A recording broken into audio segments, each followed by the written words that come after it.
I want to talk to you today about a topic that's familiar to most of us. That is the three rock types.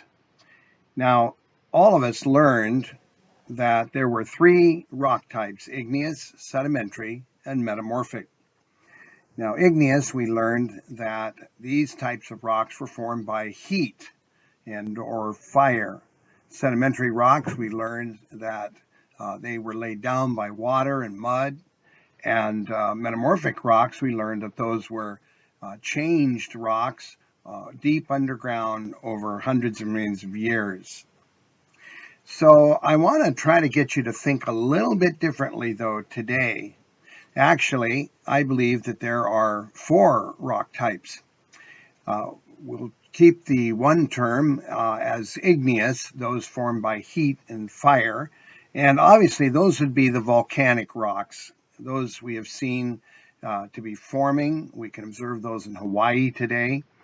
And then we'll talk about the sedimentary rocks. No problem with rocks being laid down by water and mud, though not necessarily through great amounts of time. And those would include rocks like sandstone and mudstone or shale and limestone. And then the metamorphic rocks due to some kind of change, although we don't know whether they were formed deep underground and over hundreds of millions of years. That is a guess. But at any rate, they look like they have been changed in some way by heat and or pressure or a combination of both. Now, here's the big question. What do we do with rocks like granite? Well, granite, normally what we've done is put those in with the igneous rocks, saying that granites were formed by cooling magma deep underground over millions and millions of years. But again, we don't know that, do we? No one has ever seen granites form, just like they haven't seen the metamorphic rocks form.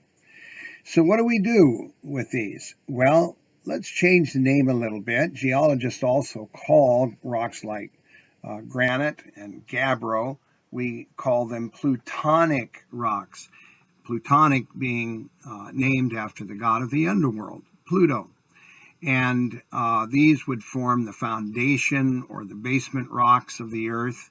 And what characterizes these rocks is that their crystals or their mineral crystals, can easily be seen and recognized by the naked eye. So they're large enough to be seen and large enough to be identified by the naked eye. And so when you look at granite, you're going to see at least three common minerals: quartz, feldspar, and mica. And these are all easily recognized. And so let's reorganize the rock types here into plutonic, igneous or volcanic, sedimentary, and metamorphic. Let's try that for a while. Sit on it. We'll come back to it in the next lesson.